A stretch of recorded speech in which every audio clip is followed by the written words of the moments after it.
તો બોર્ડ પરીક્ષા 2026 બસ હવે નજીક જ છે, બરાબર ને? અને આજે આપણે સામાજિક વિજ્ઞાનના પેપર માટે એક ખાસ વ્યૂહરચના જોવાના છીએ. ખાસ કરીને એ ભાગ પર ધ્યાન આપીશું જ્યાં ઓછા પ્રયત્ને વધુ માર્ક્સ મેળવી શકાય છે. સ્ક્રીન પર જે નંબર દેખાય છે એ છે 24. હવે આ ખાલી એક આંકડો નથી, આ તો સામાજિક વિજ્ઞાનના પેપરમાં છુપાયેલી એક જબરદસ્ત તક છે. આ છે સેક્શન એના 24 માર્ક્સ, જે જો સાચી સ્ટ્રેટેજી હોય ને તો રોકડા મેળવી શકાય છે. તો ચાલો આપણી સફર શરૂ કરીએ. આપણે આ 6 મુદ્દાઓ પર વાત કરીશું. આ આપણો રોડમેપ છે, જે આપણને એ હેતુલક્ષી પ્રશ્નોમાં માસ્ટર બનાવશે. એક એક કરીને આગળ વધીશું અને એ 24 માર્ક્સની નજીક પહોંચીશું. સારું, તો ચાલો શરૂ કરીએ.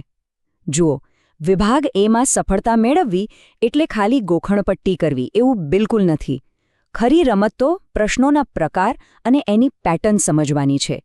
એટલે જ આપણે શીખીશું કે આ વિભાગના દબાણને આપણા સૌથી મોટા ફાયદામાં કેવી રીતે ફેરવી શકાય. અને આ જ તો આખી વાતનો સાર છે. સફળતાની બ્લુપ્રિન્ટ એટલે શું?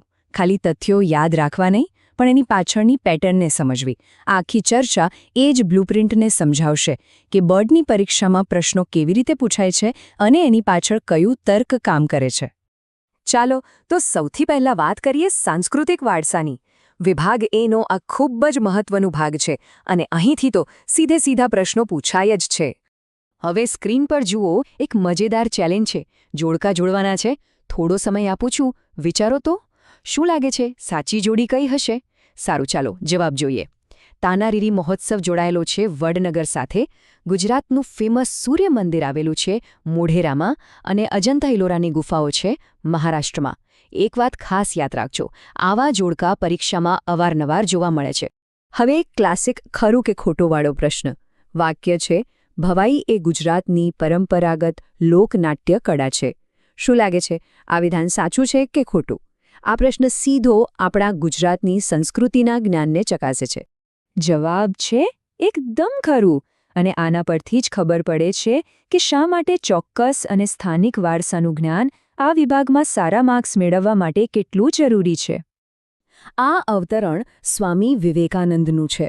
આનાથી ખબર પડે છે કે કેવી રીતે એક ઐતિહાસિક વ્યક્તિત્વ આપણા અભ્યાસક્રમના મૂળભૂત મૂલ્યો સાથે જોડાયેલું છે. ઘણીવાર એવા પ્રશ્નો પણ આવે છે કે આ વિધાન કોણે કહ્યું છે, એટલે આવા અવતરણો પર પણ ધ્યાન આપવું જરૂરી છે. સારું, હવે વારો છે ભૂગોળનો. અહીંયા સ્થાન આધારિત તથ્યો એટલે કે કયો પાક ક્યાં થાય, જમીનના પ્રકારો કે પછી કયું શહેર શેના માટે જાણીતું છે, એ બધું ખૂબ જ મહત્વનું બની જાય છે. ફરી એક ખરું કે ખોટુંનો સવાલ. ચા એ ભારતનો મુખ્ય ખાદ્ય પાક છે. આ એક એવી વાત છે જેમાં ઘણા લોકો ભૂલ કરી શકે છે. લાગે તો નાની વાત, પણ 1 માર્કનો સવાલ છે.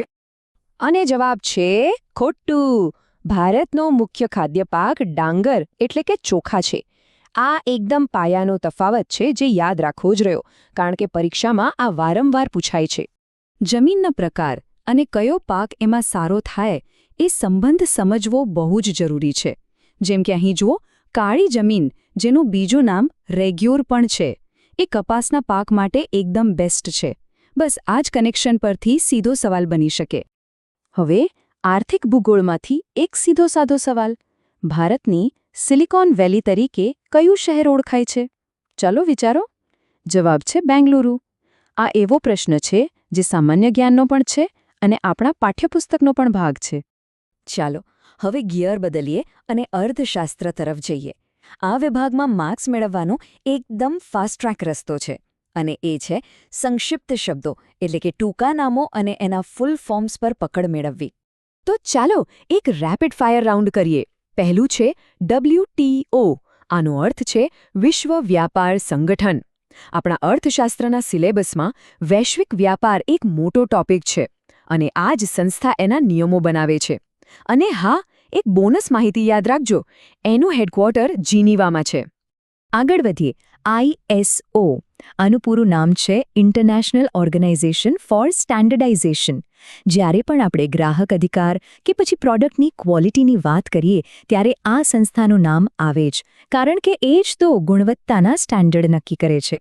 અને છેલ્લું પણ એટલું જ મહત્વનું, UNDP એટલે કે યુનાઇટેડ નેશન્સ ડેવલપમેન્ટ પ્રોગ્રામ.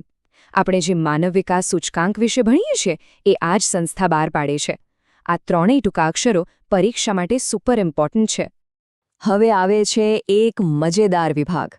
આ તો જાણે કોઈ પઝલ કે કોયડો ઉકેલવા જેવું છે. અહીંયા ખાલી જાણકારી નહીં પણ લોજિક એટલે કે તર્કનો પણ ઉપયોગ કરવો પડશે.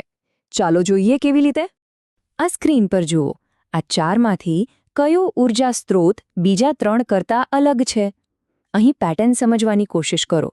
સૌર ઊર્જા, પવન ઊર્જા અને ભરતી ઊર્જા આ ત્રણેય બિનપરંપરાગત અને રિન્યુએબલ સ્ત્રોત છે.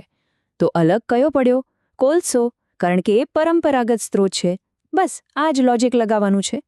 સારું, તો અત્યાર સુધી આપણે જે કંઈ પણ ચર્ચા કરી એ બધાને ભેગું કરીને હવે એક ફાઇનલ બ્લુપ્રિન્ટ બનાવીએ.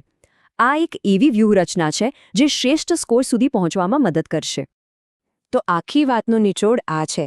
બસ આ 4 પગલાં પર ફોકસ કરવાનો છે.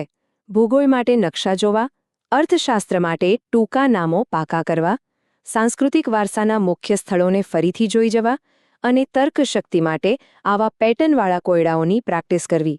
આ તૈયારીનો સૌથી સ્માર્ટ અને અસરકારક રસ્તો છે. અને અંતે એક સવાલ જે વિચારવા પર મજબૂર કરી દે. પાઠ્યપુસ્તકમાં આપેલું એક નાનકડું તથ્ય, જેમ કે નક્સલવાદી આંદોલન નક્સલબારી ગામથી શરૂ થયું હતું. આવું એક વાક્ય આજના સમાચારોને અને દેશની પરિસ્થિતિને સમજવાની આપણી દૃષ્ટિને કેવી રીતે બદલી શકે છે? યાદ રાખજો, શિક્ષણ ખાલી પરીક્ષા પાસ કરવા માટે નથી, એ આપણી આસપાસની દુનિયાને વધુ સારી રીતે સમજવા માટે છે.